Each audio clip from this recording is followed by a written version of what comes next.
The following stream contains mature content and subject matter. Viewer discretion is advised.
Good evening, everyone, and welcome to another episode of our Star Wars: A Plague of Shadows game. I'm the Radbus Archon. I'll be your storyteller this evening. And before we play catch up and get to tonight's episode, let me give a moment for everybody to introduce themselves and their characters to you guys.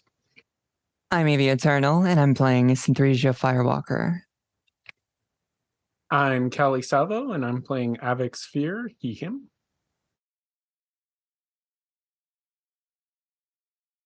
It's you, Jimmy. No, it's you. Fine. I'm Junie Von Esha. I'm playing Norma Baymar. You were after Ivox. One of you, bro. Hi, I'm Zeus, and I'm playing Nev. Okay. Now that we cleared that up, that order. In the last game, we picked up where we left off. We got to see and have some tea with Nomi and her master, Thon. They were shown the truth of who Edie is, or was, rather. Tenses and time travel are weird. But they got to take the shard back to his own home planet of Orax, where they got to see a glimpse of what happened to Nora Baymar's mother and a little bit of the canonical world between worlds that we got to see in Rebels. We're going to pick up this episode as all of that is transpiring, as Nora is coming to terms with what's happening, as Silas Winchester is introducing himself and handing off the innards of Rio Prague.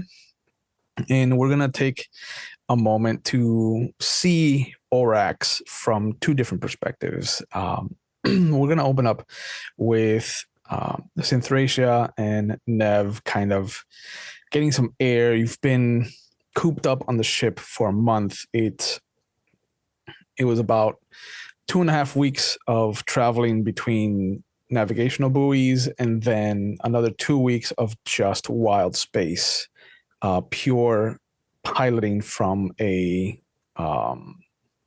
instinctive level. Edie was piloting from a lot of its original kind of galactic map knowledge, but also pulling on the Force, instinctively kind of astrogating himself back home. How was the truth, the revelation of what Edie will be, to Synthresia and Nev? These are These are a set of creatures that will not be discovered until about 200 years before the Battle of Yavin. So this is wild. How is Edie perceived by Synthracia? I would say that there's very much the force that they give off, the sound, the reflection of them in Synthracia's eyes or in her perception are very pleasant. They're very colorful, switching between a rainbow and something akin to Kodachrome, and sort of pulsing with the magic that pulses throughout the universe. So I think that's probably what she would see when she looks at these or this creature in this place. I imagine it has to be such a wild experience for someone like her, because here is this very stagnant, crystalline person, this being that actually exists in a shell of non-force, of non-magic. It existed in this prison almost, because droids, as we know, are not part of the force. They're not part of your magic.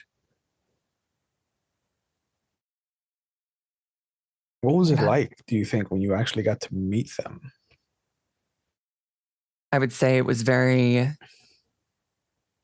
there's a certain sense of like, oh my gosh, you were trapped, you were you had to hide, you had to imprison yourself, and the song that you emit, the radiance of the force, was not blocked but caged, and that something about that is pretty wrong to Synthracia.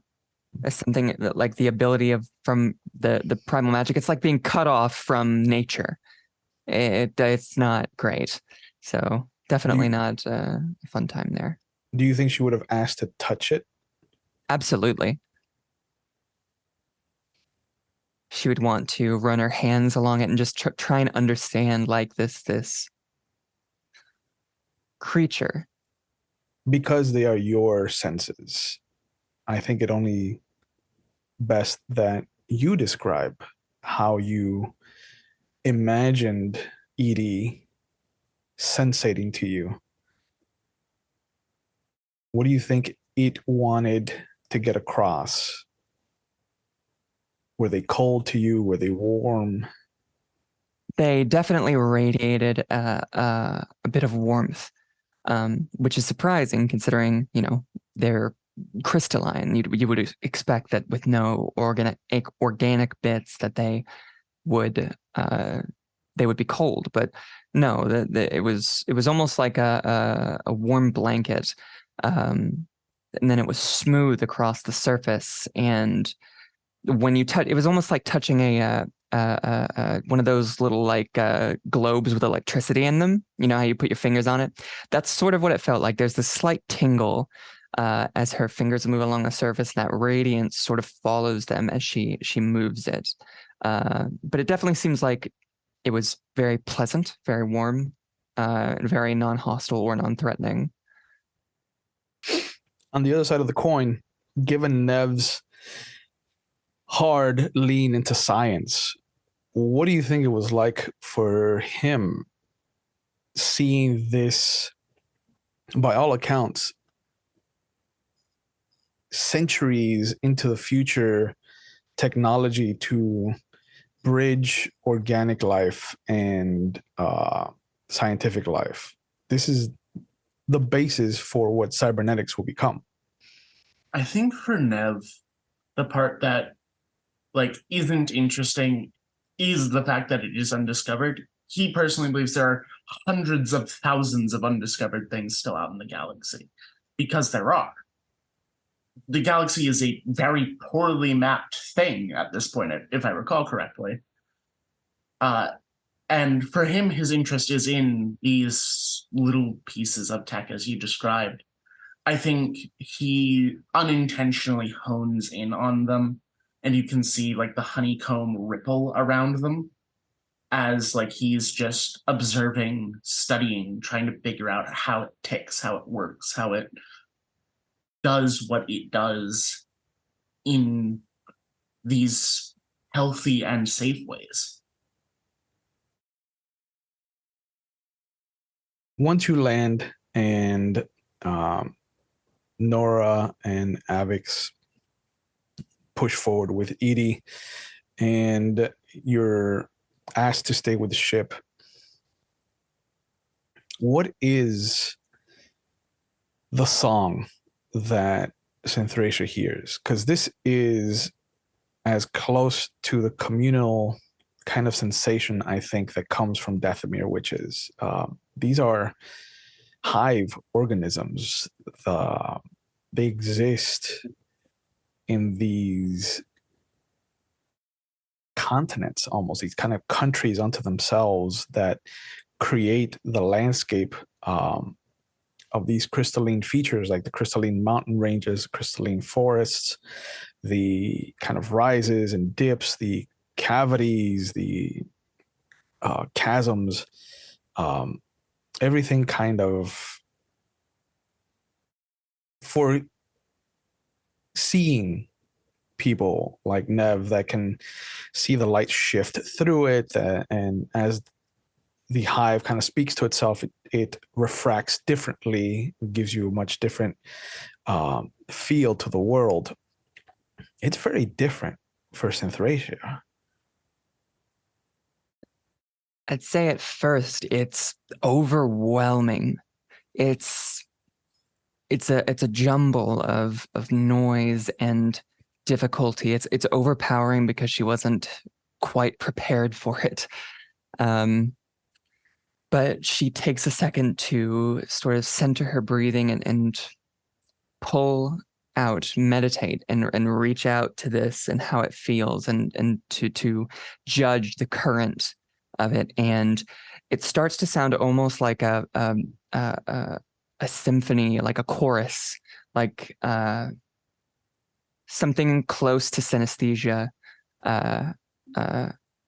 where she can almost like taste and perceive the color in that particular way. And it goes from a sort of cacophonous noise to, it's very obvious that it's harmonized in just such a way that everything intermixes together perfectly. And that would probably bring tears to her eyes, even though she can't perceive it with her eyes. She's perceiving it in a way that makes it perhaps even more beautiful. It's just a flurry of color and emotion and sound and song and beauty. Do you think she would reply to the song with her own? Yes, I think she would if she could. In a hum, or do you think you would try to vocalize what she feels? Is there any movement attached to that?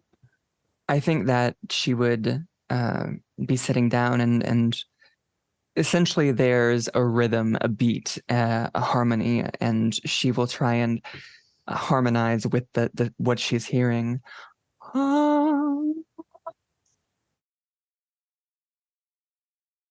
To Nev, he will see that the creatures around Synthracia, the moment that this vocalization, this addition to the imperceptible chorus that he can't be a part of, they start to refract the light very differently. And to him, there is a beating almost. It's trying to match, to sync with her. To Synthracia, though, there will be a small pulse deep in the heart of one of these hives. It is cognizant of your song. It is reaching out. It is a tendril of force, of magic here, away from Dathomir, away from the teachings. But as it starts to pull itself towards you, almost like a curious bit of a tendril of a snake, little pinpricks around the rest of the planet start to make themselves known. They're not reaching out, but they're kind of pulsing, like, I'm here too, I'm also here. The closest one is the one that's flicking its tongue out, trying to ascertain what you are, who you are, what your role is. Nev will feel little pings, little pulses of the force calling out. It's nothing like what it feels like like living on Ossus. On Ossus, every time that a Jedi does anything with the force, it's just these little pings, like raindrops on a wet floor. This is much different, I think.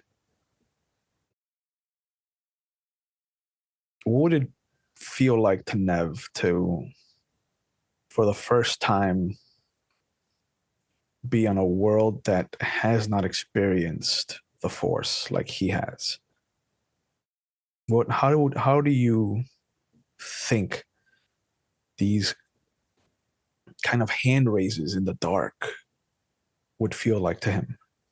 I think for Nev, he sits across from Synthracia, kind of crossing his legs, joining her in motions and movement. And as these kind of hand raises go up, he can kind of see, as he closes his eyes just for this brief moment, just little traces of light shooting through the planet itself, connecting these different creatures, people, as like a big circuit. As a group, a collective, just different pathways and channels and just ways to be together.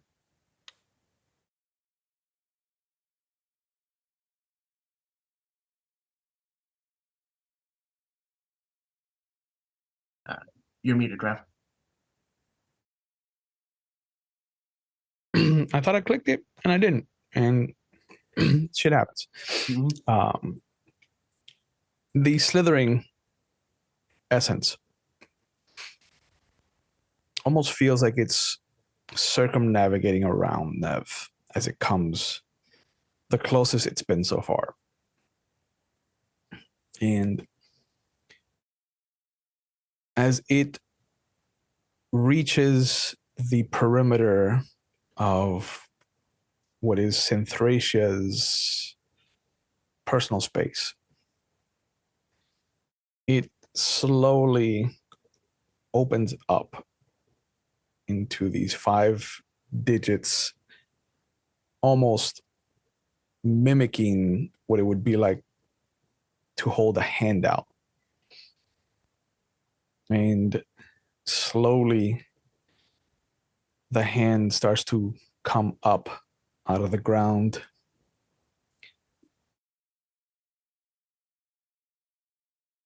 Almost like it wants to touch her.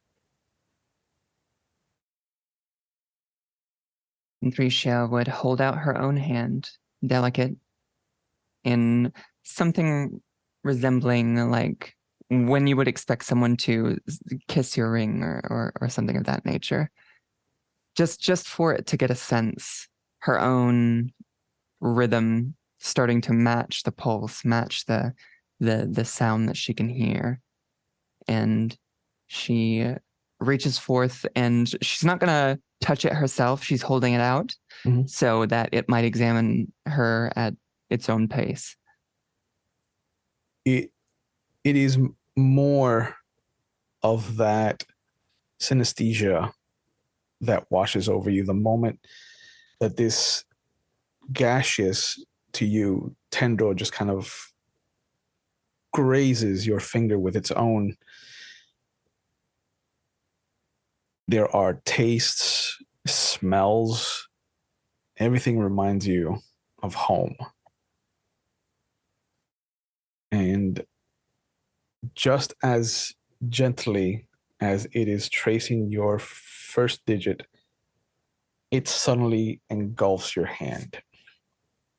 And we are taken far from Orax, back towards Dathomir, back towards this world stage that is the galactic core, the mid-rim. There are tendrils of darkness that are creeping ever closer towards this galactic center. Worlds are engulfed in these very thick mucus-like membranes as whatever darkness exists out beyond the known parameters of space is forcing itself towards the center. It is very reminiscent of something primordial, something that was pushed away and is forcing itself back. There is a clearing that you find yourself on. There's a city that you've never seen before. There's a ship, very reminiscent to the Sunrise Crescent, but different. There's pinpricks of force, of magic, and almost like this thunder that is rolling towards you. And with every roll, it picks up another set of hooves, another horse joins this stampede of rolling thunder that threatens to suffocate you under its weight. There is a moon that just comes so close to this planet that it almost feels like if you reached hard enough, you could touch it with your bare hands. And you see this wave of monsters, quadrupeds, bipeds, just start to throw themselves from this moon onto the planet itself. And then slowly little pinpricks of nothingness start to expand outward until you are in nothing. And then you're brought back. There is no tendril. You can see that Nev has sat in front of you. And coming up the slope slowly is Avix, Nora, and a new person. But Edie's gone. And as you reach out, you don't sense them anywhere on the planet.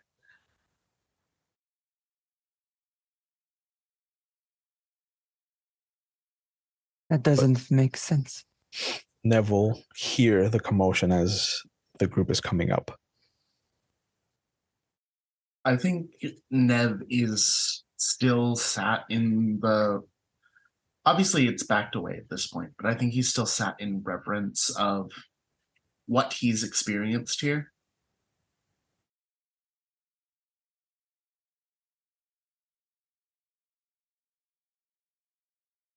Avix is holding the carcass of Prague, and between him and this new fella, they are carrying the what looks to be just a huge box of droid parts. Would Nora be behind them or in front of them? What is her mental state? Not there.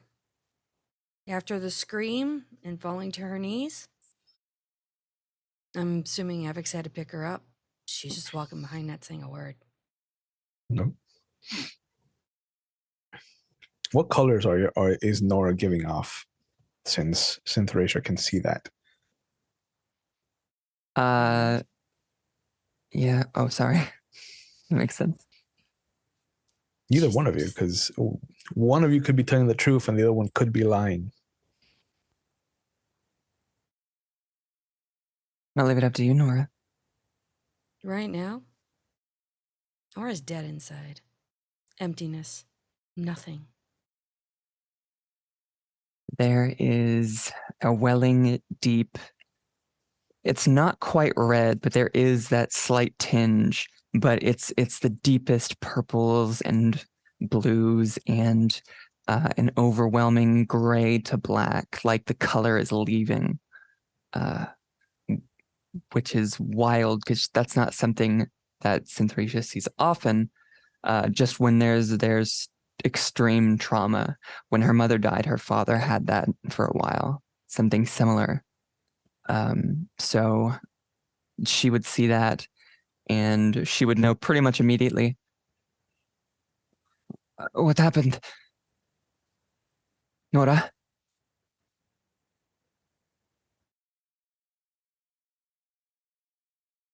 A lot happened. I think the captain is going to need some time. Where is Edie? I don't sense him anymore. Don't sense them anymore.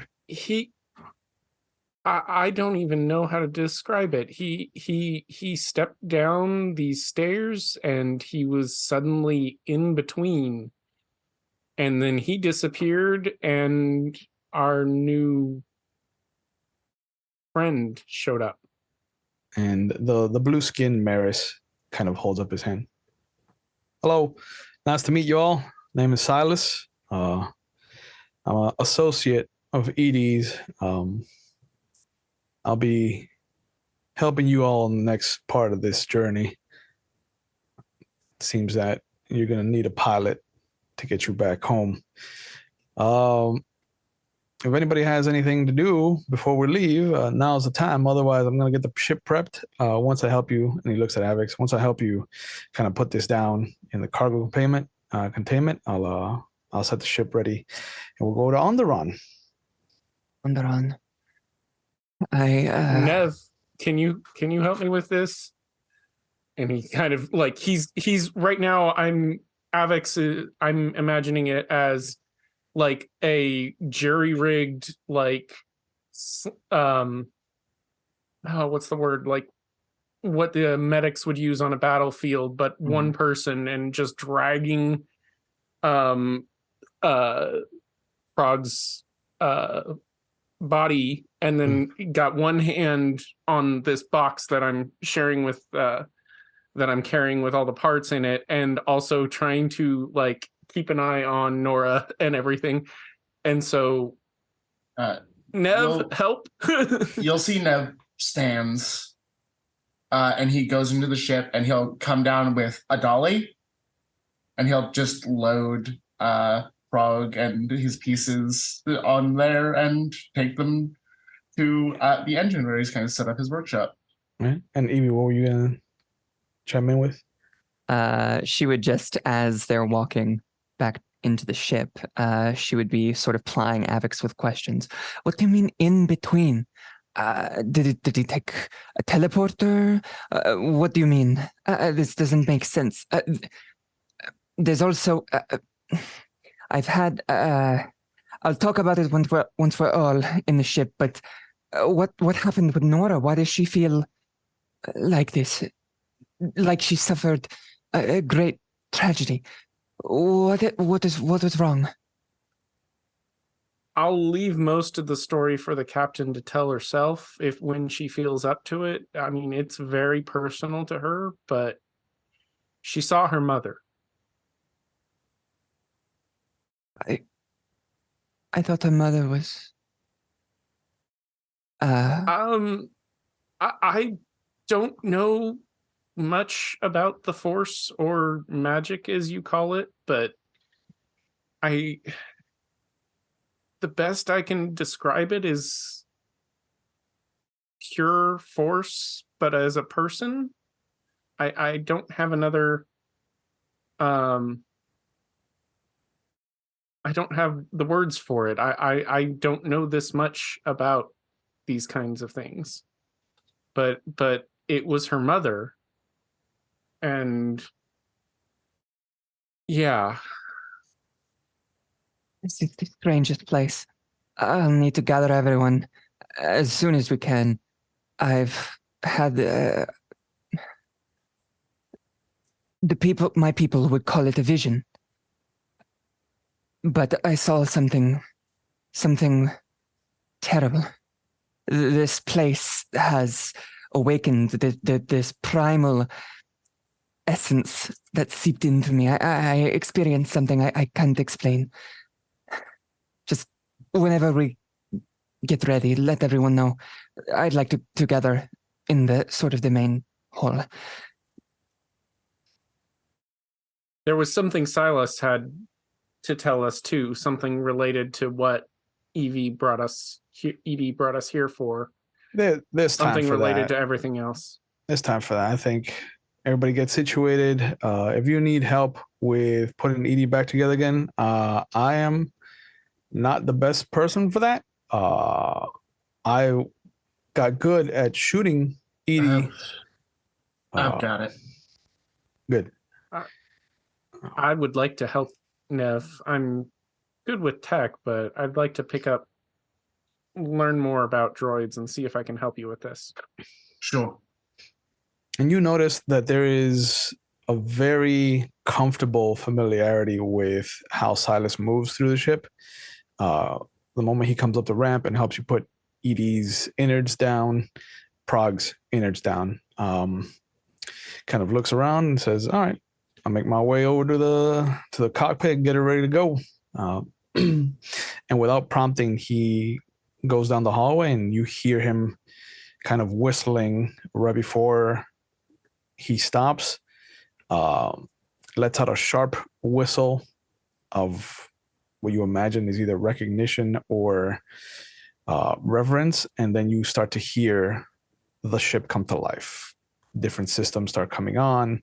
The repulsor lift starts to heat up, and you can slowly feel the weight being taken off of the landing pad.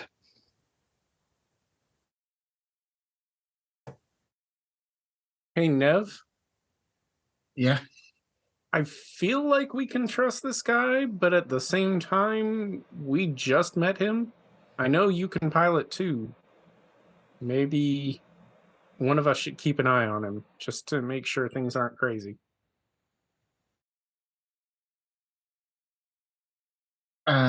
I'll keep an eye on him. Ravnos, can you answer the question I posted in Zoom, please? Yeah, I answered in Discord because it's easier for me. Gotcha. But sorry, I didn't know. Edie referred to Silas as Jarrus before correcting himself. Okay. Yeah. My bad. Thank you. That's fine. Yeah, I can keep an eye on him for now. Here. He'll just start using like dollies and stuff to move his bench so he can just keep an eye on the guy. Sure. And continue his repairs because Abix has expressed they don't know that much about droids, so. Yeah.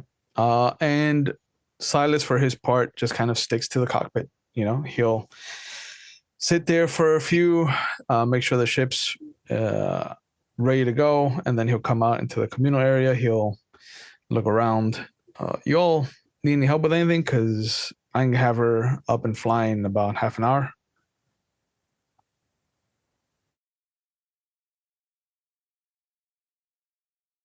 All right. Looks like we're good to go then. and he goes back into the cockpit.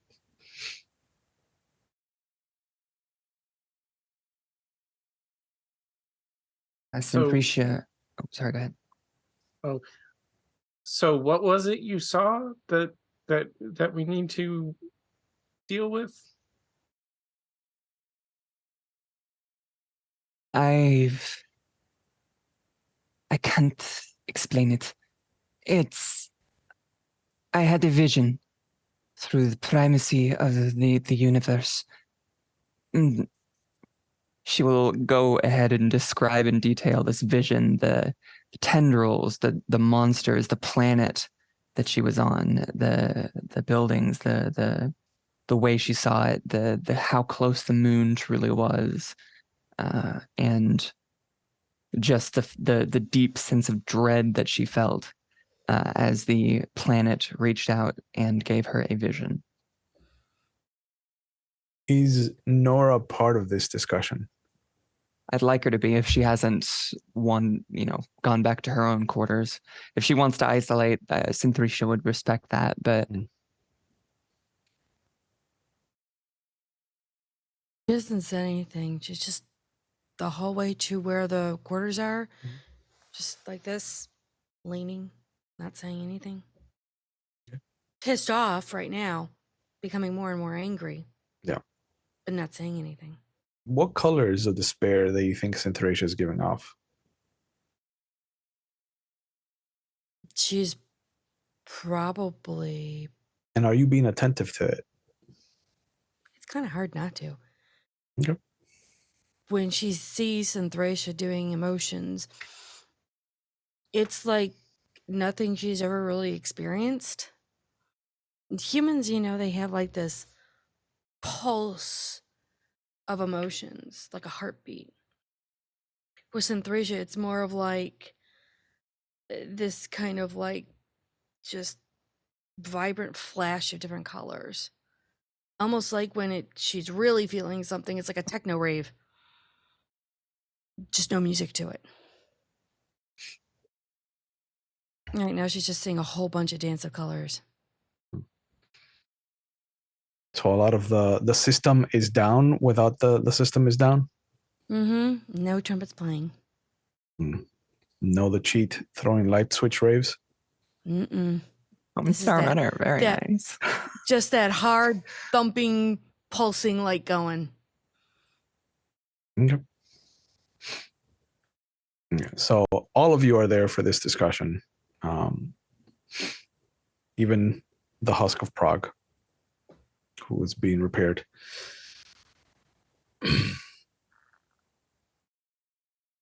I don't know what planet it was. I didn't recognize it, and I don't know that many, but it's not good. Something is very bad, wrong. I felt the universe, the essence of magic dying in these places, which was horrifying. I've never felt anything like that before. So I don't know why. Destiny has called us for a reason together. This might be part of it. Can you describe anything you saw? Or like more specifics? I would be as specific as I could. What did the planet look like? Did I have any was it a jungle? Was it a It was terrestrial, plains, mostly some forests that littered the horizon, a very makeshift kind of plateau for ships. It very much looked like this was not a planet that has been used to space travel. It looked very much more feudal than anything else. Very close to Dathomir. It was close to my own planet, Dathomir. But the specifics, there were plains, a plateau, forests, very green, This place has not been visited much by humans or by anyone outside of its native species. The structures were like your home planet, but was there a lot of technology? Was there? Not that I could tell, though. I'm usually not terribly good at seeing technology, so. Okay. My home planet is a lot like what you described, but we have modern tech. We just don't leave. Okay. Give me a minute. And he's gonna run through like lists of planets in his head that he can reference using his knowledge skill, because I don't think he has planetary knowledge unless that goes under one of the ones he has. And he will be spending a force point on this.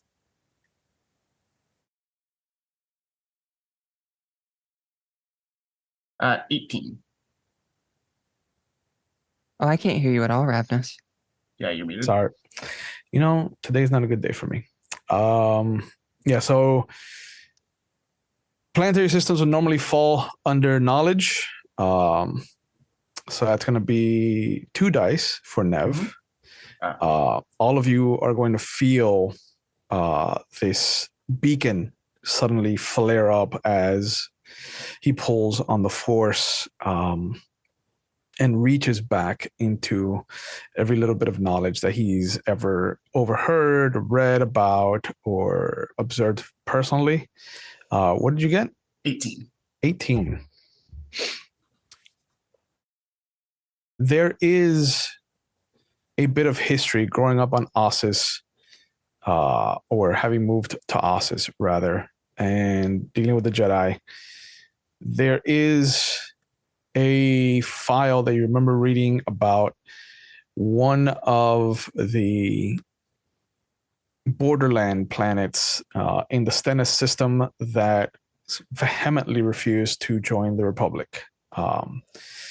It was a monarchy of a planet, more of a matriarchal society. Queens were the ones with the most power, and for a long time there was a civil war that happened called the Great Beast Wars, and for a long time the notes associated with the Jedi historians like Dome and Crow referenced that the world itself had been somehow shackled and forced under the yoke of the dark side. You'll see kind of that hexagonal pattern spreads out again as he thinks and thinks, as he's working on Prague's empty shell. You see different moments in each of these little hexagons where he's heard different little pieces of this. You hear the, Beast Wars, and then another piece later comes in and fills in the rest of that gap. And this system was where we came from. Did I get the name? I didn't hear you say a name. Yeah, He said the Stennis system. Okay, I didn't know if the planet had a name. Was the confusion? No, the planet you don't remember the name of, but you do know that it is in the Stennis system. Yeah. Which was where we just came from, where we left Jedi Master Thrawn. Yep. That is all I can remember.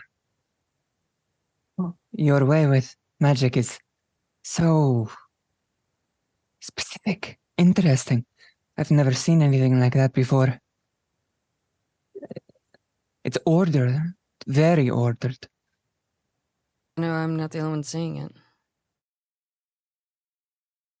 He looks at you both with obvious confusion on his face. I don't think I did anything. You do realize we can see the Force, right? Right, but I still don't think I did anything. Do see you're you're showing your force powers in hexagon. It's kind of like you're making a honeycomb. Of a Pass the blue sort. milk in a bowl. I can eat right off it. It's so unique. It is as if you're creating these walls and filling in these spaces. Yep. I've never seen anyone do that before. It's beautiful, if you were wondering. Thank you. It's very structured. And you notice as you call attention to them, those honeycombs immediately start to chink, chink, chink, chink, chink, chink, chink, chink, chink, chink, chink, and just Stop scatter to the pulling. wind. Stop pulling. Use it. I'm not doing anything intentional. This is okay. We will work with it. She goes to the Sorry. bar and gets herself a drink. But so it's in the stennis. Okay, I need to find an individual.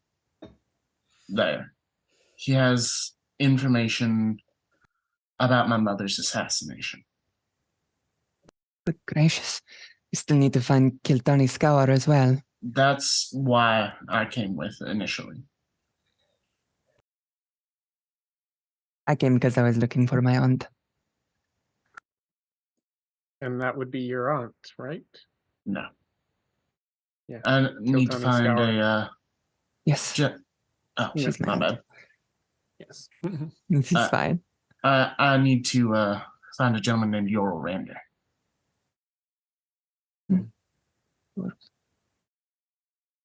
All right. Means we all have business. Yep.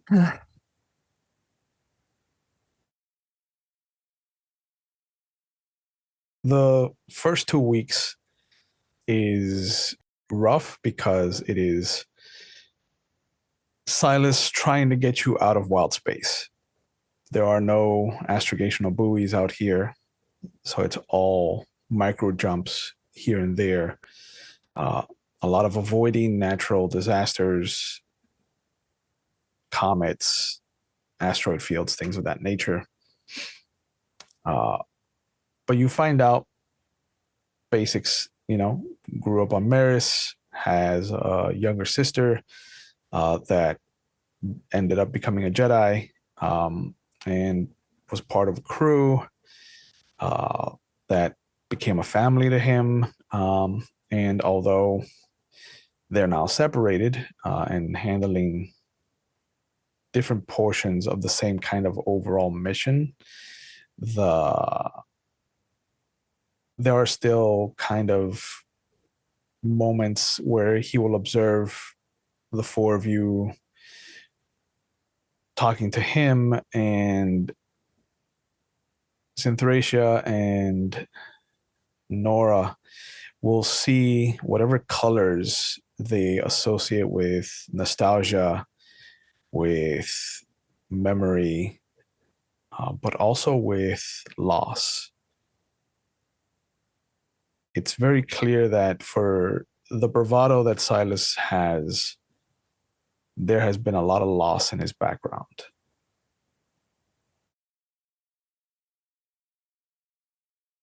Once you've gotten out of wild space, it picks up the first navigational beacon, it is a quick jump to week and a half to get to the Stennis system. In that time, I'm not going to make you roll for it. It's very easy to put Prague back together again. There are 3 primary personalities attached to Prague itself. Factory settings, the alpha setting that has a couple of tweaks here and there, and then there is a remnant of Edie that has been uploaded just in case.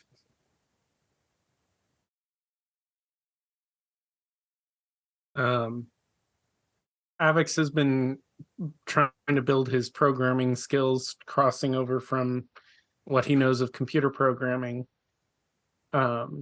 So think what I would try to do is integrate the three as much as possible, allow all three to try and combine in a way. Bold choice. See if I can do that. The moment it boots up, Prague immediately scans its surroundings, and then will push itself up to a standing position. It is a pleasure to make your acquaintance. I am P2A99 designation Prague. I have a program to care for a young girl named Nora. Where is the child? She's not a child anymore. And her head turns in your direction and tilts. Could you extrapolate? I'm in my 30s, not a kid.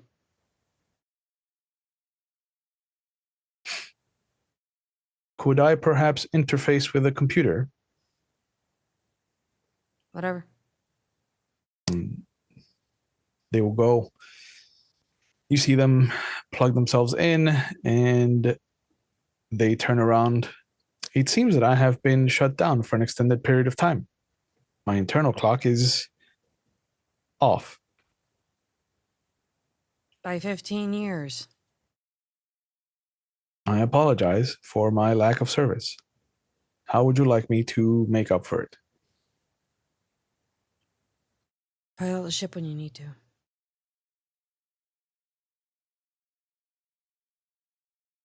It looks down. I am not skilled in ship piloting.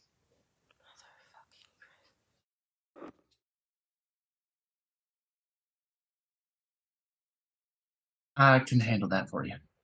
Don't worry. I have a half dozen open ports if you would like to attach some new skills.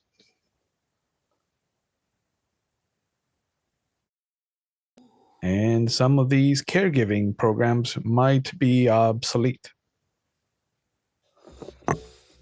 As long as you promise not to, pick me up and cuddle me and try and rock me to sleep, that's not going to work. You are too large for my hands. No shit.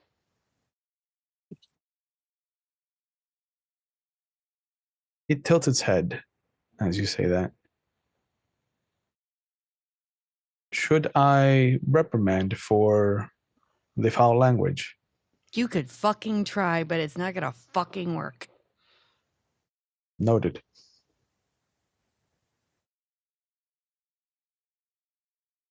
I'm just going to sit there and try and interface and see if I can start shutting some of these impulses down and prepare for there are additional skills to be added. There are three main bays that were dedicated to the caregiving. It looks like Nora's mother had definitely purchased this as a kind of aid and a nanny.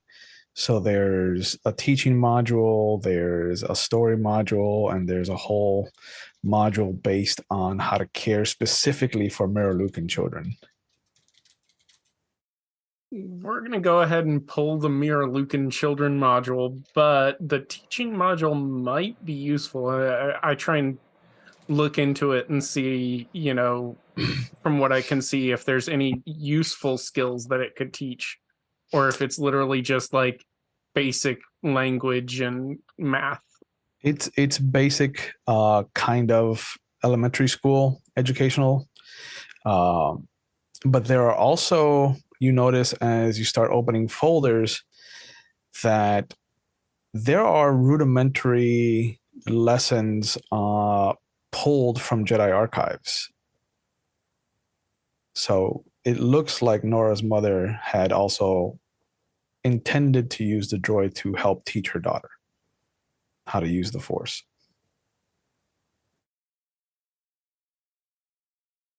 Definitely going to keep those ones in there. Okay. But as you arrive in Stennis, And Silas calls you into the cockpit in case you want to see what Onderon looks like. You fly into one of the corners of Stennis, not far from Umbria and where you left Nomi and Thon and Doman. It's maybe a couple days jump. But as you pull in, you can see that Onderon has 4 moons, and none of them follow any kind of pattern. They're all almost like wild comets that got trapped in this massive terrestrial planet's hold. And as you come in, you see that one of the moons is much more vibrant than the others, but it's also got this elliptical path that brings it much closer than all the other moons. All of them have this very kind of safe gravitational pool that they exist in, that they'll kind of slingshot around on their plane of existence as far as their orbit is concerned. The closest moon has it coming straight to, maybe you would say dangerously close to coming in contact with the planet's surface. It's one of those few natural occurrences that happen so rarely, but when they do, sometimes a moon will get caught in that bit of orbit and become a kind of atmospheric bridge between itself and its parent. It's very rare to see a moon that gets so close and then sticks to its orbit. But right now, it looks like it's coming in to the hug of an orbit. So it looks like maybe within the next month and a half, it'll be close enough to create that atmospheric land bridge, for lack of a better word. But as you come into the atmosphere, the sensors will pick up that there's only one city on Onderon, no spaceport whatsoever. It looks like at best this is in a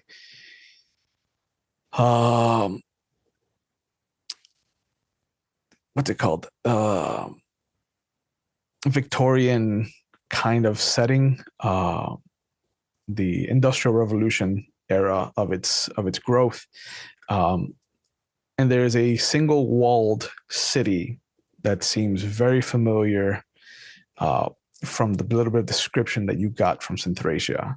There is a plateau next to it where there is a ship similar to the Crescent, but definitely heavily modified. And you can feel pinpricks of force being manipulated near the ship. Those of you that have working eyes will see that there is a group of people that are gathered by the ship. And Silas kind of points down to the planet. You all want me to land on the plateau, or do you want me to land a distance away and we hike it into the planet? They see us coming, so it's not like we have the element of surprise. What the fuck are we doing here? We're here to meet Master Arca Jeth. Who? Do you not know about that? Well, Did he not tell you? Eddie told me fuck and all right now. I'm angry, I'm armed, and I slightly want to shoot people. Right, so well, can we back up, because none of that is my fault. And unless you want to make it your fault, I would tell you to take 2 steps back and let's bring the anger down half a notch. I'm working on that. It's been a progress. Sure. Right now, you've taken over my ship. You've brought us here. Oh, you want it back? He immediately gets up, and you see the ship start to nosedive. She just leans on the thing like, you haven't talked to us. You haven't told us anything. Maybe we should go on the, hi, my name is, I need this. Were you not paying attention to the month-long discussions we've had about me and my crew and my sister and how we need to get to Onderon to talk to Master Archijeth? No, I've been processing the whole thing that I just saw on the fucking planet with my mother and her dying and this whole bullshit with the fucking Understood. Edie and all that crap. No, I've been working on that actually. All right. Well, I'm going to go into the communal area. And when you're done working that out and you want to talk like civilized people, you come find me. And I am talking like civilized people right now. He leaves the cockpit. Might want to level out the ship or we're dying. Does not respond. Avix glances at Nev. Nev will go level out the ship. All right. Let's have Nev roll his space transports. Oh, just a second to double check what that is. 3 dice. 3 dice. Oh. It is not a hard roll to land on the plateau. Well, it is when you roll a 1. I'm gonna spend a character point. Sure. To, not have us die. Okay, 7. 7. All right. Landings, man, any landing you can walk away from is a good landing. This is a landing that you can technically walk away from, but the ship's not in any good condition when you're done with it. I blame Mr. Nosedive. And everybody will feel the sudden rock as the ship comes in, the repulsor lift engines kick up like they're supposed to, but Nev has never really landed a ship like this before, especially not on a natural landing pad like this. There's no steel enforced ground. There's no prepared kind of docking port. And so the moment that he believes he is about to set down, he releases the pressure on the repulsor lift a little too fast, and the ship comes crashing down about 20 or 30 feet before it's supposed to. And so the landing gear is completely smashed. Shit. Nev! What was that? That's why we don't walk away from a ship we're controlling. He yells down the hallway and he's going to go fix the landing gear.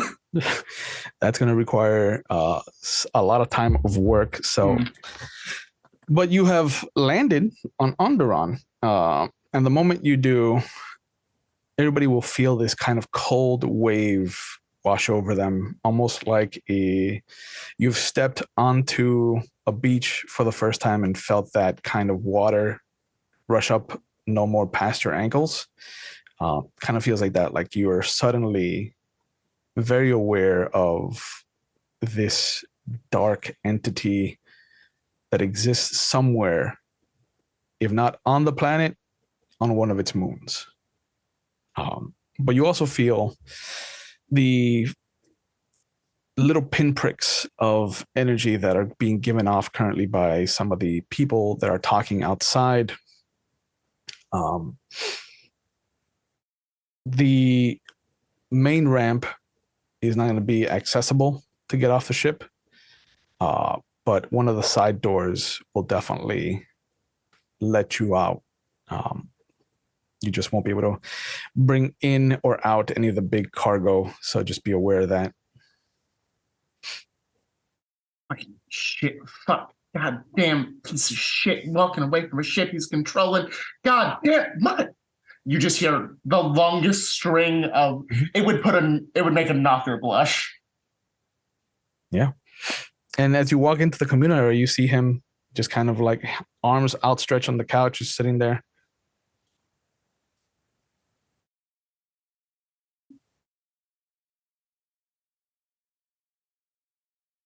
He's just walking past, swearing up the largest storm anyone on this planet has ever seen. I'm just going to head for the door and see what I can find out, because the drama is not something I avoid that. Mhm. Like, I like the peace and calm, so Yeah. I'm just gonna head to the door and be like, yeah. All right. Door opens up, and the small steps are shot out from where they're supposed to come out of. It looks like the bottom one. There's 3 little steps that come out about 8 inches down from each of them. The lowest one looks like it's maybe a foot from the earth itself. So it's not too rough of a jump down or a hop up, but it is different. It is large enough that if you're not paying attention, it will catch you off guard. But you see that there are what looks to be 4 humans. 1, 2, 3, 4. 4 humans, or at least human passing individuals that are talking under the landing ramp of the other ship, who are all, the 3 males are looking in your direction. The female looks to be kind of, if the ship is there, she's looking that way. Does not seem interested in the situation that just occurred to her. But one of the younger males, a blonde, will come over. Looks young, maybe early 20s. Holds up his arm. You guys all right? Barely. We're good here. Do you need any help? And he looks back. Ulick, come here. Let's help him lift the ship. And you see there is one of the other young males will come over, dark hair, familial resemblance, maybe an older brother. But you see them both come over, and they hold out their hands, outstretched, typical Jedi fashion, and you will all feel the pull on the Force as this ship is just pulled up into the air. I can only picture Nev currently on the landing gear, suddenly suspended 20 to 30 feet in the air and just straight freaking out and falling. Oh, Avix was definitely standing on the stairs and struggles to tip up to not fall off. Yeah, no, there was no way to get to the landing gear the way the ship crashed. So you would have been outside just kind of like figuring out how to get underneath it, and then you would have seen it raised. The older gentleman, now that he comes closer, has this very tan leather looking skin, and he comes over and you see him bring his hands up like he's grabbing thick sandfuls of earth, but he's not grabbing anything. And slowly you will feel him pulling on different pieces of earth to kind of create a table for the ship. And as he does, the other 2 kind of bring the ship down. It's a little not leveled, slight bit of a decline towards the nose of the ship. But then you feel all 3 of them just stop using the Force. And they come over, and you see them kind of reach up, and the landing pad creaks down about halfway and then comes clean off its supports and comes crashing to the planet.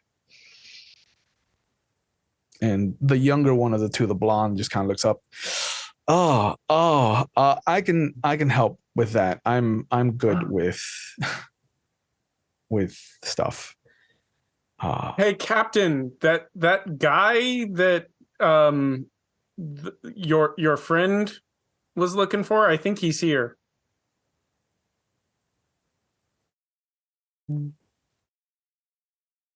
Avix was grappling onto the stairs, during all of this.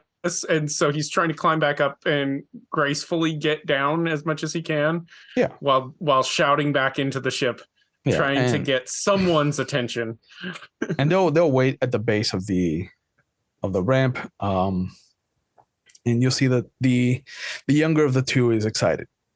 Happy face. He is super pleased to see more people that he can sense kind of like the force off of. And you can see that he has a lightsaber dangling from his belt. His familial kind of like older brother has a lightsaber hanging from his belt. The tan-skinned older gentleman also has a lightsaber dangling from his belt, very clearly Jedi. The woman has this wide kind of brimmed hat that just has this long curtain of a veil that extends 360 around it. Comes down to about the bottom of where her nose should be, and you can see her lips are almost a straight line of displeasure. The young blonde male, though, looks up, has his hand up. Hey, hi, hey, I'm Kay. This is my brother Ulick. We're here with Master Arca Jeth. Do you need any assistance with anything? Actually, we were looking for you. We have a passenger who told us we needed to find you. Well, you found us. You are in a very convenient place. I've never seen so many or so casual magic users. Are you more of those Jedi? Yeah. Where are you from? I thought everybody knew about Jedi. Yes, I'm from Dathomir, and there are some conflictions in tenet revolving around magic, but we do not have many Jedi on Dathomir. Oh, and they both look at each other, but the older gentleman kind of looks over at the veiled woman. It seems that we have the Force to thank for bringing us together. Come, we can sit in my ship.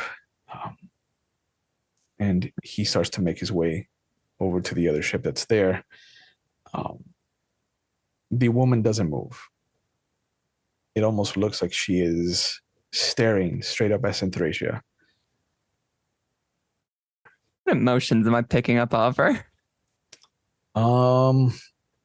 Worry, anxiety, fear, a tinge of anger. Synthracia is giving off probably back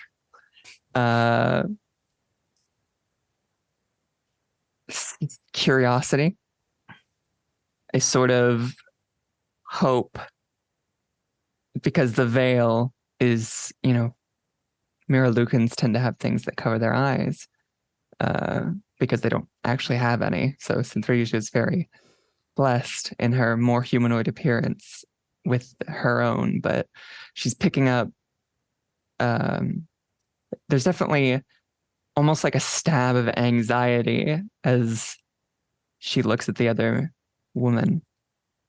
And there's possibly a little bit of like hope built into that, but she thinks it would be way too easy if that were the case.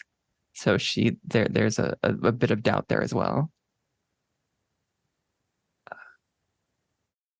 Yeah, the Kodroma brothers are excited to talk shop. So they'll escort whoever comes down and ask about the ship. If you've had any problems with it, they refer to Master Arca's ship as being the same kind of model, but they've put work into it and added some things to help it kind of navigate and get places faster. I'm only one man and I've only been here like 2 months. I'm doing my best. Oh, no, it's fine. I mean, and the moment that they introduce themselves as Ulick and Keiko Droma, Nev will recognize those names as up and coming Jedi Knights.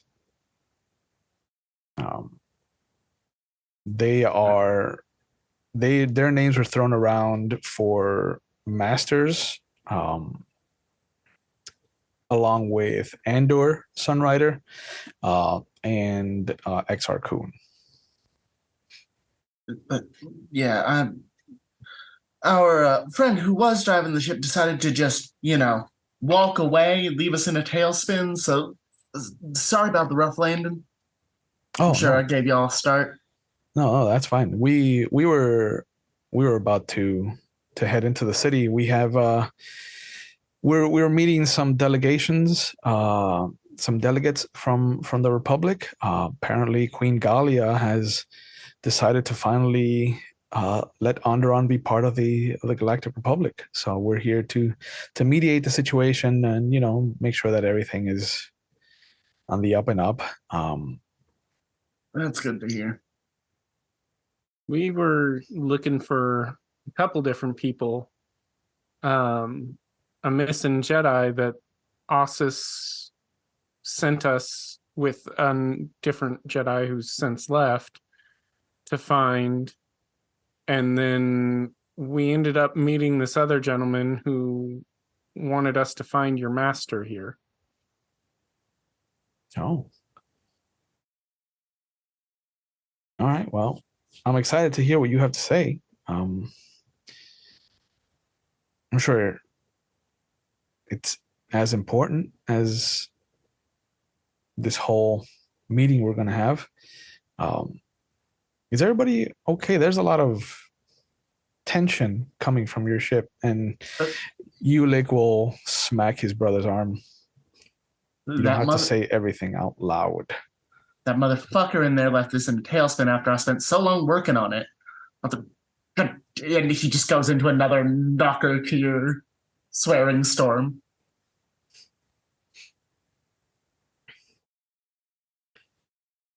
And as the two of you, as Avix and Nev, are escorted into the ship, where do we find Synthracia and Nora?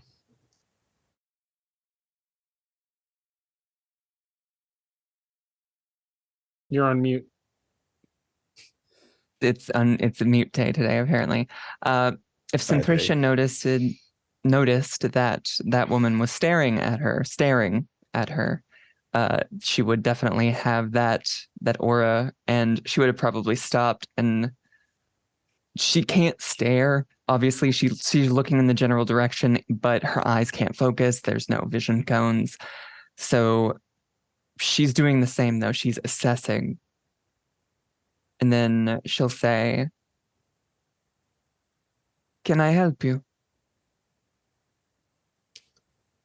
It is I who am wondering if I can help you. Oh, and why is that?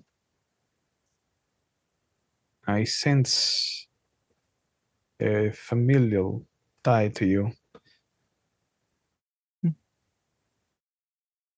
Kiltani Scour. That is my name. She will approach, get closer, feel the tension coming off of this woman, this family member. Does not move. I am Synthracia Fire Dancer. It is a pleasure to finally make your acquaintance. And she'll hold her hand out. It's sort of a handshake. Something cultural towards Dathomir. She will look down at your hand and then look up at you. We have much to discuss. So I understand. Come. And she starts to walk away. Oh, not towards the other ship, towards the city itself. Yeah, okay. I'll be back in a bit. All right. She'll yell that to Nora and Avix and Nev as they're moving on their own. All right. And where's Nora as all of this is happening? Nora hasn't left the cockpit.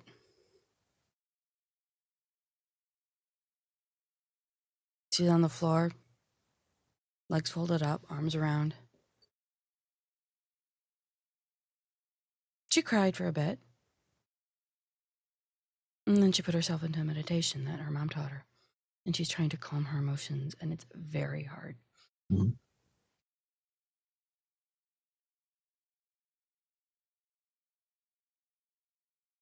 You'll see the outline of Silas as he walks up, stands in the doorway.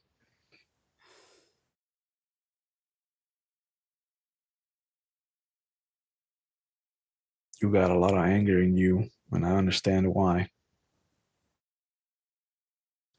Yep. There are bigger things out there than one little girl's anger. I'm aware. I know I'm not special. But you've got to process this or it's going to eat me alive. And I can't process this in the 3 weeks this shit has been going on. That's not fair to me. I know the galaxy isn't fair. Because if it was, I get all the shit that I did back when I was a kid piled up on me. But I need to process this shit. And pushing me further and further into things is not going to help. And that fucking crystal.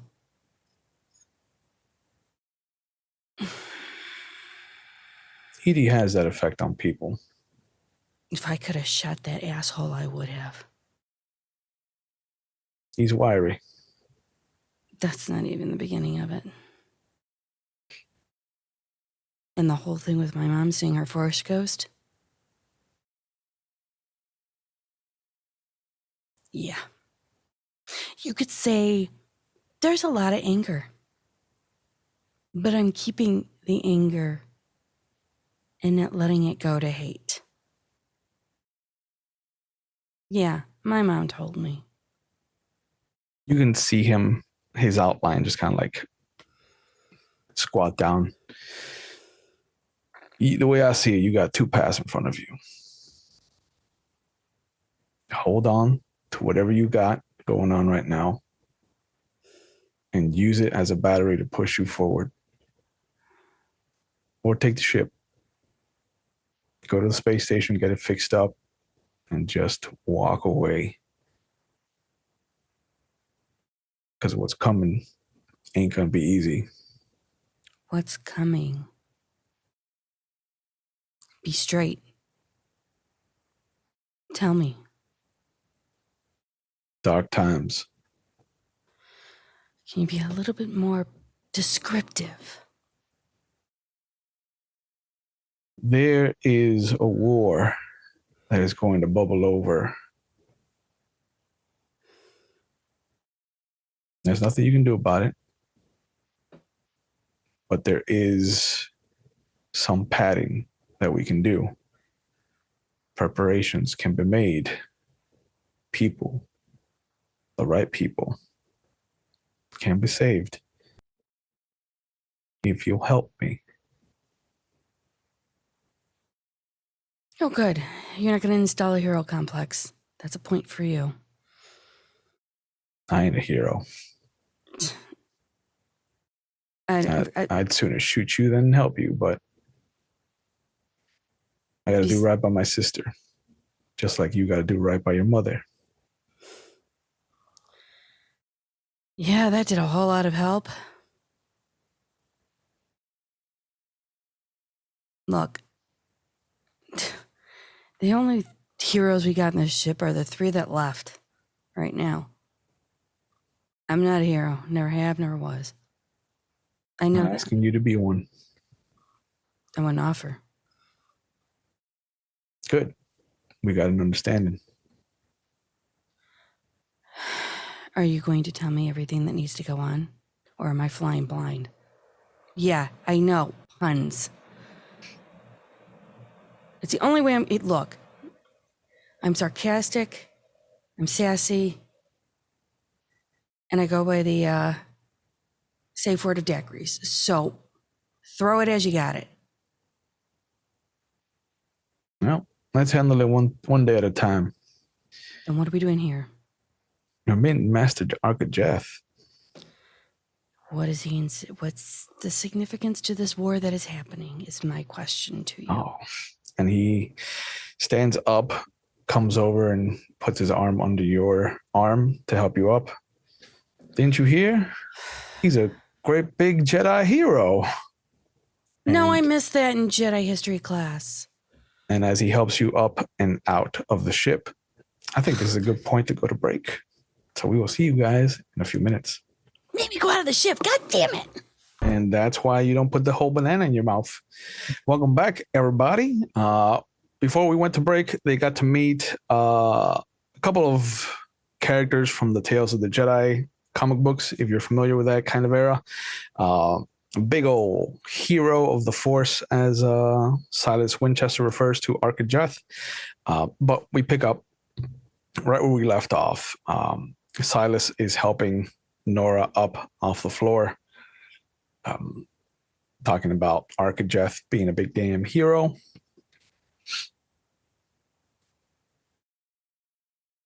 And you notice that once you get onto his ship, it is very much how you remember your mother having had the ship laid out. There's little training dolls here and there. There's a couple of spots set out for the drones to practice deflecting blasters. But you will notice that Synthracia is not amongst the people that you're there. And Silas, once he gets to the ramp up to Archijeth's ship, he kind of looks over at you. You good on your own, or you want me to keep holding you up? Till I find my feet on the ground, that would be appreciated. Oh, he never picked you up. He just helped you up onto your feet. No, metaphorically speaking. Okay. He's like, all right, I'm about to give a big damn speech, so I didn't want to have you kind of in the spotlight if you didn't want it. It's not like I would see it. You're right. And he moves forward. Master Jeth, my name is Silas Winchester. I'm a Maris from out near the Outer Rim. I'm here to ask for your help. And Master Jeth kind of looks at him, looks at your crew. You are aware that we are here on a diplomatic mission for the Republic. And Silas nods. I understand. And that's going to go swimmingly, I bet. There's an issue that I have to bring up with you specifically, given where we are and what's happening. I think this is a trap. For the longest time, Onderon has fought against joining the Republic. Why now? Why would they want to join as of this moment? What's changed? And the Kodromar brothers kind of look at each other like they've suddenly just seen a conspiracy board. The older brother lets out a big sigh and just looks at his master. The younger brother completely hooks.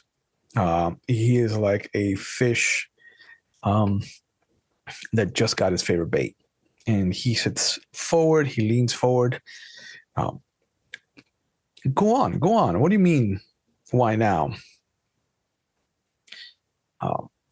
And you'll notice that Silas looks over at him and holds up his finned hand. All in due time, my young friend, all in due time. Master Jeff, the Queen and her Beast Rider have declared that they have thrown off the shackles of the dark side of the Force. I don't know much about it, but I know that it doesn't just get thrown off like that. I am here to warn you and to ask you to take a little bit of precaution when you meet with her. The Jedi Master kind of looks at the crew again. Does he speak for all of you? Then, Felt that shit when we landed. Cold as ice. Mm-hmm. There's no mistake. There's a whole bunch of dark side energy in this place. also, a friend of ours saw something. Hearing the terms thrown around, I'm suspecting this is the right place. She had tapped into what she calls magic, the Force, and saw a planet hurtling towards here and the death of the Force on this planet. He stands up. Archidreth stands up. These are big claims to be handing out so effortlessly. I'm not trying to convince you any which way. I'm just giving the information we have so that you can make the best decision. That's not my job. I'm not a diplomat. I don't have much care if a random planet on the outer rim joins the Galactic Republic or not, but feels like information you should have, and he'll relay the vision as best he can. And he listens throughout the whole thing. Ulick Kodroma will also stand up as you're retelling the vision, but he is more disinterested than everybody else. He's kind of walking away. K Kodroma is now fully on the edge of his seat. He is listening intently, engrossed by all the details that you do manage to get out. But it is Archidreth that kind of steps over to one of his Padawans, to Ulick, puts his hand on his shoulder just to kind of like reaffirm that he's there. And he'll turn back to the group. Your message has been delivered, then. Warning received. And we will take it as cautiously as we can when we meet with her, with the Queen and her husband. I thank you for bringing this to our attention. Will that be all? I think our friend left with your other friend. So even if you're done with us, I'm not sure they are. Understood. If you'll excuse us then, we have to get to our meeting. And he will motion for you to leave the ship. What emotions is he giving off? Can she tell if he's being truthful or not? Arca Jeff is tough to read. Nora will find that his colors are purposefully being muted. He is holding the cards to his vest, as it were, and using the Force to do so. Like, he is very much muting himself and trying not to give away anything. Ulick Kodroma is anxious. He is bored. and he is on the verge of creating action for himself. Keiko Drama is incredibly curious. He is taking everything in by the spoonful, by the ladleful, and he is on board with every conspiracy theory that is currently like waterfalling in his mind.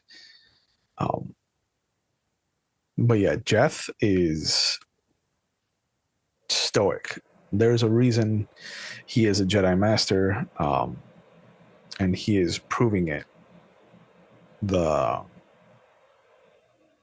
most color that is prevalent to him is inquisitiveness. Like there's a curiosity about him, but it's dulled.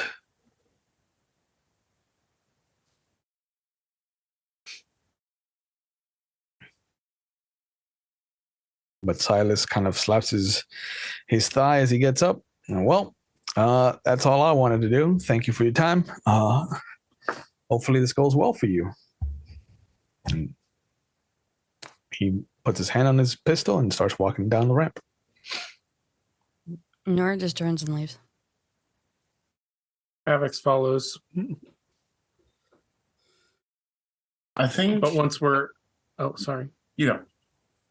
But once we're a good distance away and he thinks he can't be heard, he will whisper, "We're not just going to leave that jerk to do whatever, right?" What was Nev going to do?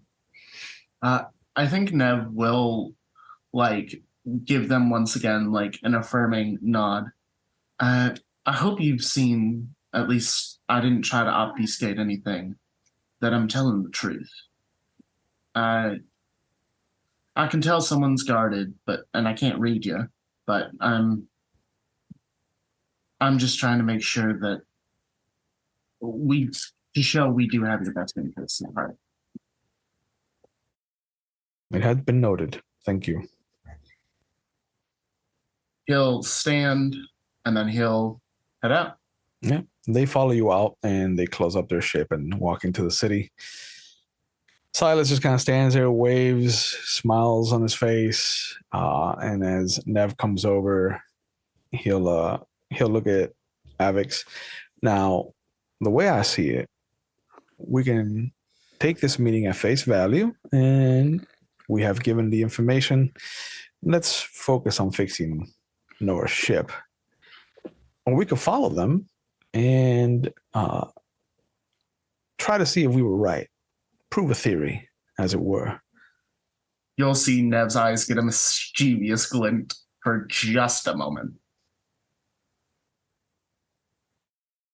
We can't leave Synthrasia behind. She left. We might have to go find her. I have a feeling she'll find us when the time's right.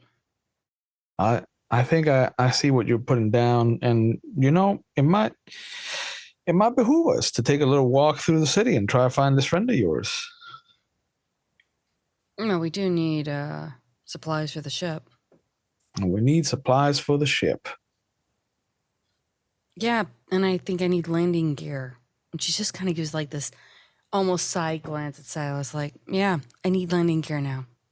Yeah, whoever landed this ship really needs some pointers. Yeah, you do. Maybe don't leave us in a bucket. And just another. Yeah. But you see him put his hands in his pocket, whistles, and starts walking into town. As all of this is going on, we fade swipe over to a small hovel where Synthrasia is brought to what looks to be a rental house, like a Airbnb of sorts. There is a young human girl, maybe about 15, 16, who immediately stands up and bows. Master Scour, I didn't know you were going to be here so soon. I've prepared some tea, if that's all right. And she turns back to Synthrasia. This is my apprentice, Daja. Daja, that is a lovely name. You are a full Jedi master. But Kiltani motions to the couch. If you would like to sit down. Oh, yes, of course. Comfort, please. Daja, please leave us. And the young girl nods and runs into a different room. Oh,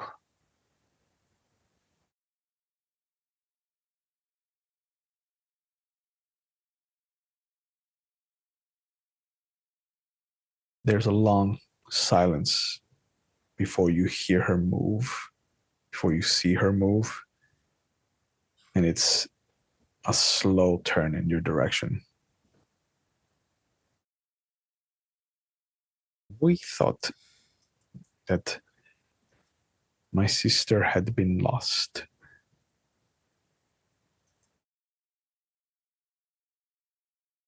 I felt her in the shadows sometimes when I would look up at the stars.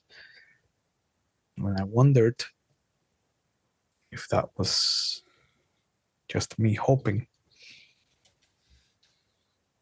And yet here you are, against yes. all hope. Yes,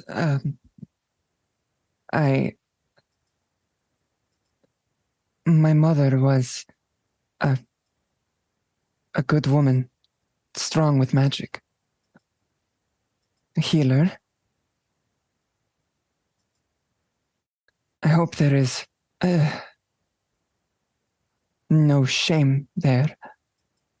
She was a wonderful woman. I have not felt her presence in some time.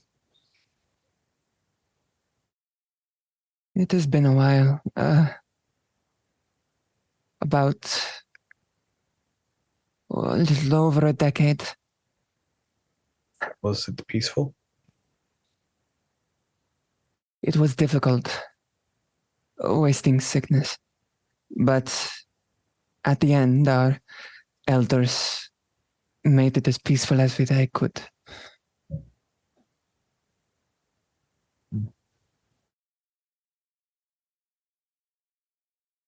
You see the smallest, tiniest shudder run through her body as she takes in the information, the validation that her sister's gone. And immediately stands up straight, goes over and sits across from you on a chair.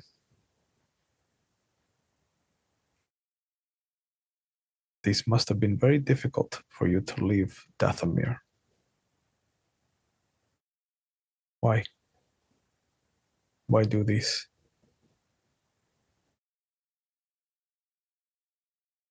There's a lot behind it. My father, he was not one with magic in the way that we have been. But even he could sense that there was something out there, tethers, the primacy pulling at me. And I think he was afraid that I would succumb to something like my mother had. Not being full Dathomiri, I might have been more vulnerable. But I also wish to leave, to explore, to learn more about the galaxy, its people, and my own past, my own family's past. And learn how to heal so that the fate that befell my mother would not happen to any more if I could prevent it. Heal, you said. But you carry a sliver of dark side within you. The dark side. This is not something that we recognize. one must use all of the elements to thrive with magic, as we are told. This dark side is not that makes sense. What you say to us, to the Jedi, is heretical. The dark side of the Force is cold. It is anger. It is primal, seductive. Once it digs in, it will not let go.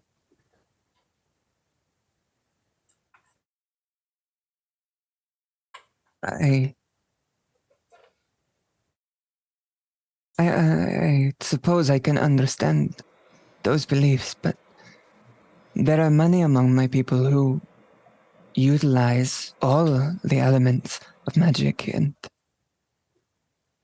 though it is possible to have it overwhelm one, have to give in to the primal nature and lose oneself, it is also possible to bind them together within one, to maintain the balance of nature within oneself and without. And that is part of my goal, is to solidify that and utilize it to learn more and breathe life anew. And you think you have the capability to do this?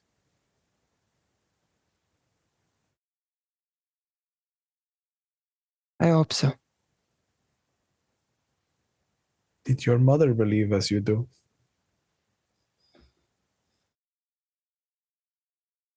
My mother made sure to find the best in everything and everyone.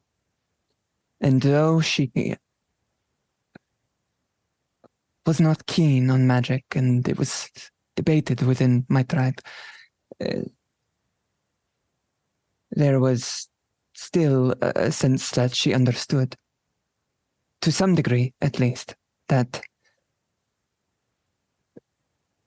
there cannot be just half of the elements. People are more complex. They have to be. It is difficult to elucidate one to this if they had not been born and grown up in it. Then my mother ran into friction. But to simply condemn one side as bad or evil, I don't know. I don't know. I take it that you will not cast off these teachings to accept the Jedi and what they have to offer. Cast off these. The Jedi are. They would never. That's I don't know that I even could. It's something I've learned since I was very young. This control, this discipline, the Jedi teachings are very foreign to me. And I don't know that I could learn to truly accept them in that way, the way that you do. This makes me sad. I was hoping that we could perhaps get to know each other through teaching, through acceptance of the Jedi Order. But if this is not a thing that you can subscribe to, everything of you that was my sister's died with her. No, it has not. I am still her daughter. And though our teachings are different, that does not mean they cannot coexist. That does not mean that her kindness, her benevolence, that they are gone. She taught them to me just as everyone else did. I will hope that you are right and that you can find a place in this galaxy for yourself. I will try. But I wish, if you wish, to speak, to learn, to expand my understanding of magic, so that I might help more as I can, to as many as I can. If you are willing. I was making preparations to go back to Ossos with my apprentice. If you would like to go back with us, you are more than welcome. You will be surrounded by Jedi.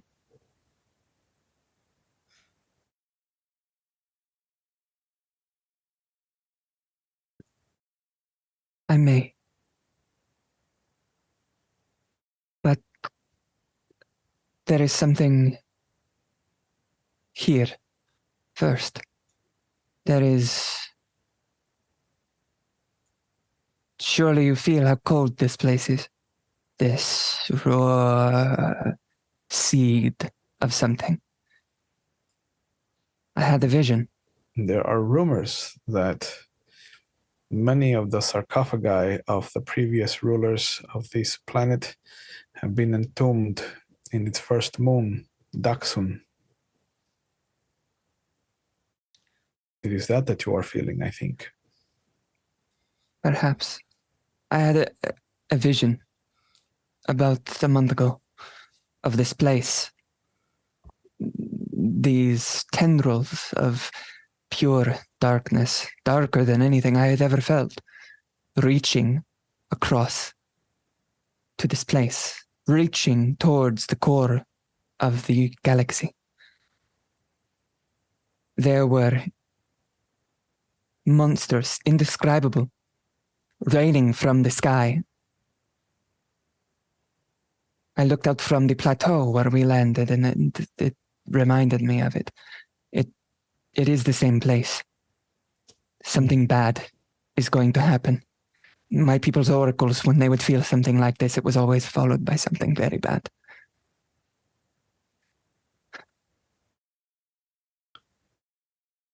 I will try to reach out with the Force myself and see what visions come to me. I will see if you are right. Thank you.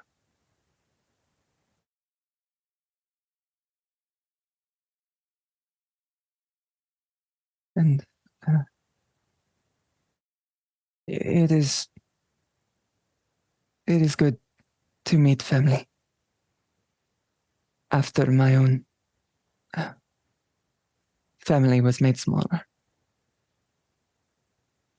I hope that there will come a time when we can truly enjoy each other's presence without the pain that comes with it.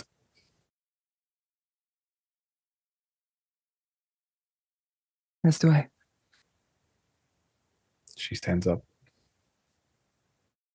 and walks over to the door. Stand up and walk over behind her. I will see you again soon. Something is pulling at me, even now. May the Force be with you. She thinks about correcting. And with you.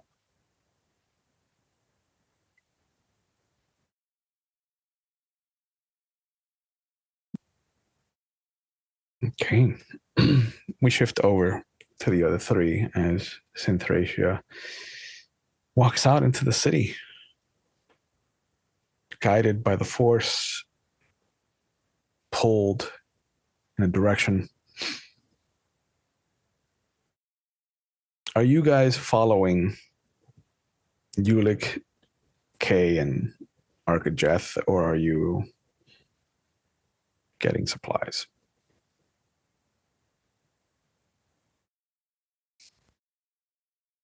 The curse of Ben. Can't help it. That, you know, they're heading the same way we're heading. We're just slightly behind them. And the supplies just happen to be in the same general area of where they're going. Oh, It's yeah, a yeah. cosmic coinkydink. Yeah, the Royal Square. Sure, of course. That's where everything I'm is. crazy random happenstance. Crazy random happenstance. As you're walking, keeping your distance, you notice that the streets start to thin out.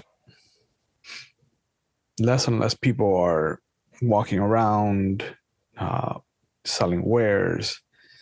And it is Nora first that notices the colors of Synthracia coming towards them from one of the side streets. Not like they are heading towards you, but like they are meandering.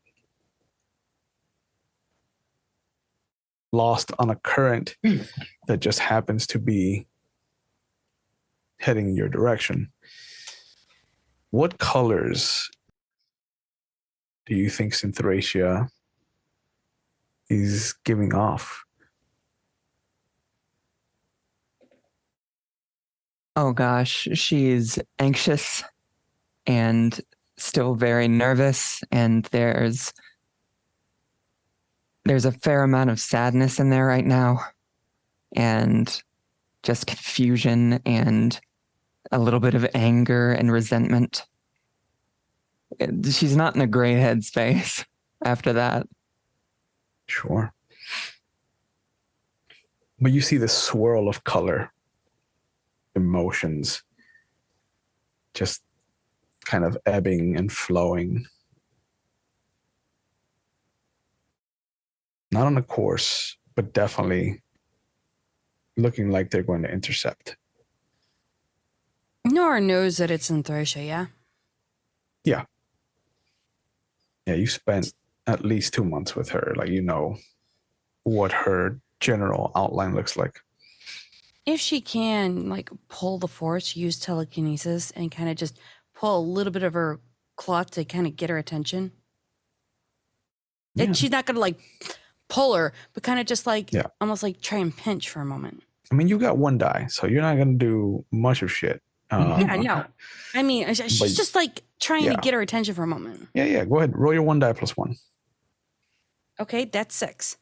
Ooh, on the die or total? No, total. Okay. I wish it was a die. Yeah. Then we get fucking explosions. Yes. But yeah, She's so just trying to get her attention. excuse me. As Synthracia's about to walk past them,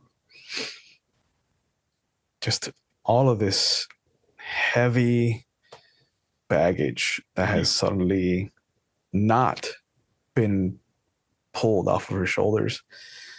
There's the slightest of force tugs, and Avix and Nev will feel that suddenly Nora kind of calls on the force. Very small, very subtle almost. Do you think Nora is green enough to actually like use the hand gesture of a tug to will it into existence, or is it more subtle for her already? She just kind of just gently, like, as if she's walking to feel things, because people think she's blind. Just kind of go like that. Okay. And there's just that little nudge. What color do you think Nora's attaching to this? What Blue. emotion? She's calm. For right now, seas are calm. Okay. Oh, Is this a forced calmness? Because you No. weren't. She walked. She thought. She walked. She just let it just go down into the ground. She grounded herself. Okay. oh,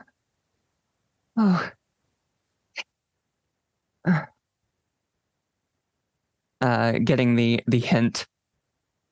Synthresha will head that way and meet up with them. Sort of still a ball of emotions at the moment. Hey, Okay. I can see you. What's up?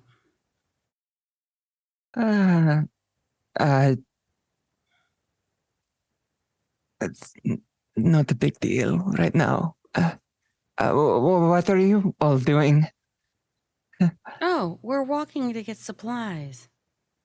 Oh, okay, for the busted down ship, right? Yeah. Sure. Okay. Yeah, absolutely. Okay, good. You know she's totally putting up this. Yeah, I'm going to agree with you right now because I can't really tell you what we're doing right now. Okay. We've decided to get off the planet as soon as we can. The Jedi don't need our help. That would definitely, like, obviously with Nora, it's like, okay. But with Avik, she's like, okay, all right. Yeah, and as all of you are coming together and you're describing what you're doing to Synthresha, you'll suddenly notice that the street is completely empty.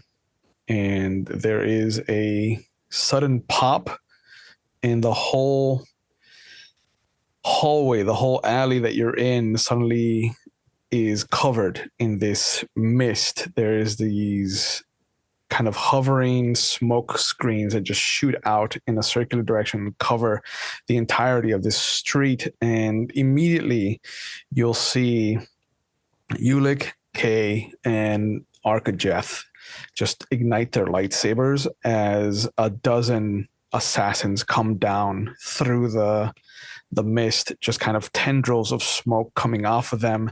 Their dark gray patterns kind of mixing in with it, and as they pull down the fog, you see it kind of coming down in this thick molasses like rain.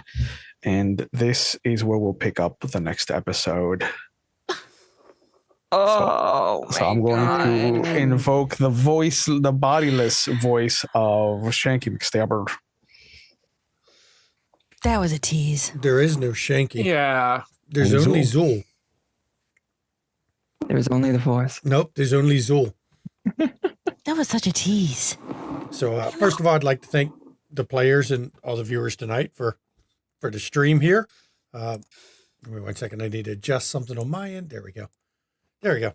Need to de-hot my mic a little. Call quotes.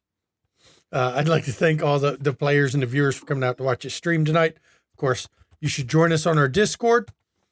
That is where this show was cast from. And speaking of castings, there is an open casting call right now on McStabber Studios down in the casting couch for a Vampire the Masquerade Chronicle that will be starting up once we figure out the cast, which is Kansas City, A Domain Divided, which should be an interesting Modern Knights V5 game.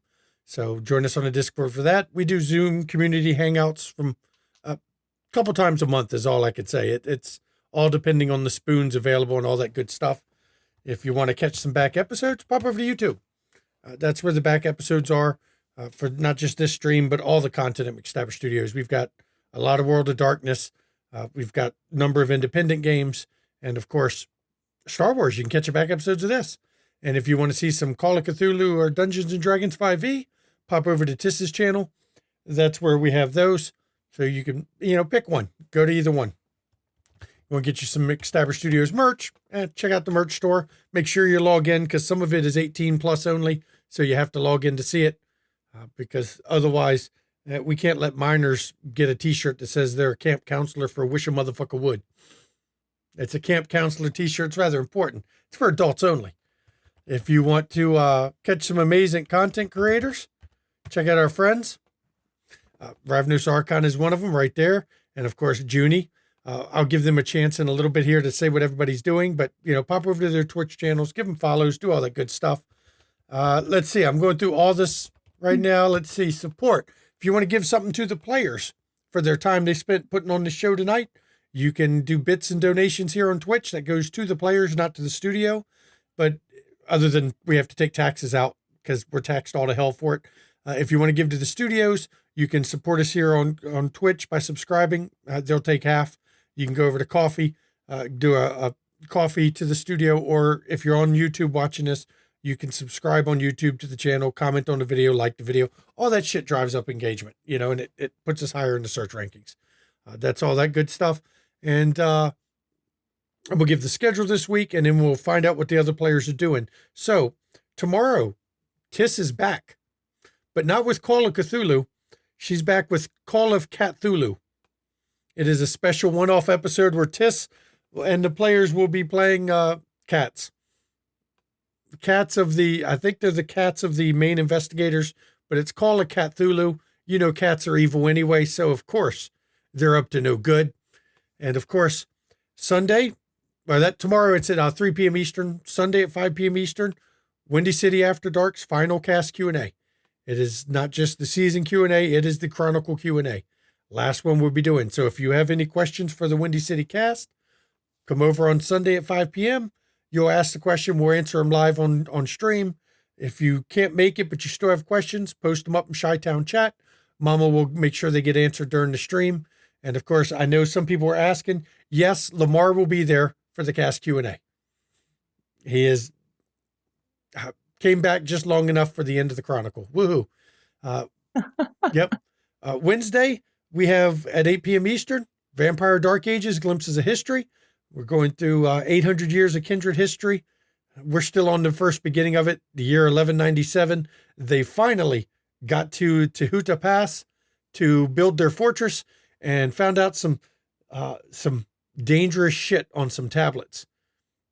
And now they're arguing about whether to keep the decryption plate or not. We'll see. I'm sure they'll figure that shit out. And then, of course, Friday, back here, 8 p.m. Eastern to watch the next episode of Star Wars. That'll put us at episode 5. That should be the halfway point or over the halfway point, either way. So come out and see that. And now we're going to go around. People, tell us what you got going. You got anything going, Eevee Eternal, other than this? Hell no. This is my game right now. This is the only one I got going.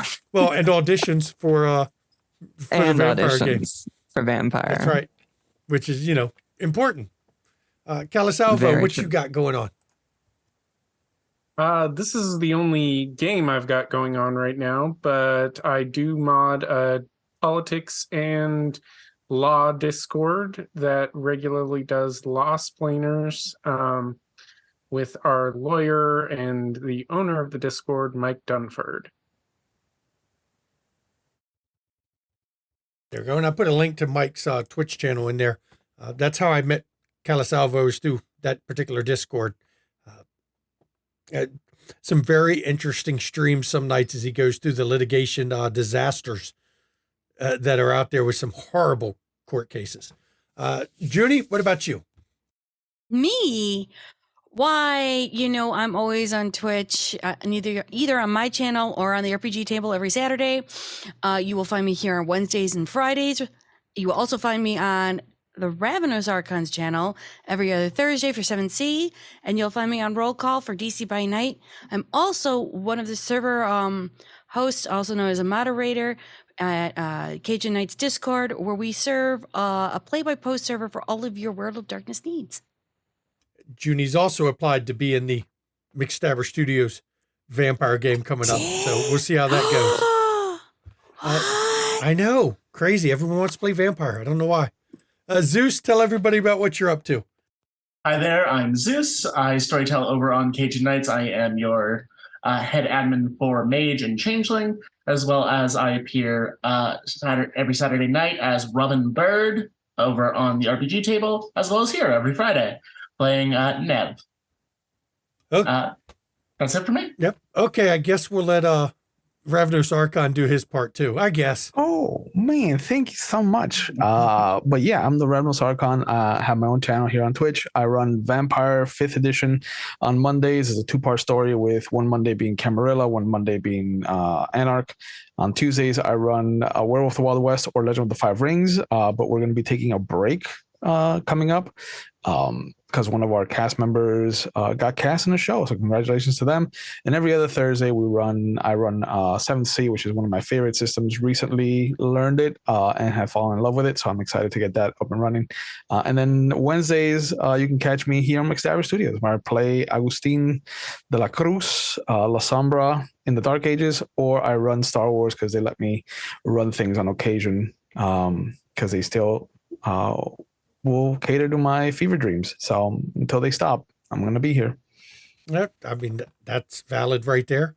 And as everybody knows, when we end these streams, we always end it with this one of the same things. Please, everybody, mental health. It's not a joke. It's not a laughing matter. Mental health is very important, not just to this community, but everybody as a whole, please. A lot of people are not okay right now. And I want you to reach out to those people to check in with them. Because a lot of time, all it takes is a lifeline to, pull people off a ledge. And if you suffer from mental health issues like many of us do, it's okay to not be okay. There's nothing wrong with admitting you suffer from mental health issues. And you should reach out to your own support network. But I know that's tough for a lot of people. A lot of people don't feel they have a support network. So in chat's a list of numbers. You can call or text 24 hours a day, 7 days a week, and there'll be a professional on the other end, so that you can get your own support network there, and they'll help you out, because mental health is health, everybody. And I know we do have a number of non-U.S. viewers out there. Go to findahelpline.com, put in your country of origin, and find out support lines in your country. We want you to be around forever, whether you watch the show or not. So please take your mental health seriously and check in on everything. And of course, since my wife isn't here, I'm going to go through her portion of, let's see, get your shots, get your vaccinations, please. We don't need people spreading a whole bunch of shit that we don't need. Polio is making a comeback, which is horrifying. That should not be coming back. Please, please stop. Get your vaccines and get inoculated for that shit, please. Also, please register to vote. I won't tell anyone who to vote for. I will say, look at the party who wants to ban books, take away people's rights, and look at some citizens in this country as second-class citizens and less than human, and vote against their asses. It's a pretty simple concept. If your rallies have people flying Nazi flags at them, you are not the good guys, and you should not be voted for. It's a simple concept. So please, vote for the ones who are not going full-on fascist, okay? It's not a lesser of two evils game. It's, don't vote for the outright blatant evil. Vote against them. And I want to give a little thing to our Russian friends out there, because I know we've got a number of Russian members of our community. I hope you're okay. Please stay safe with the events going on tonight in Russia. Please be safe. And let us know if you're okay, please. And I'd like to thank everyone for coming tonight. Good night, everybody. We'll see you next time.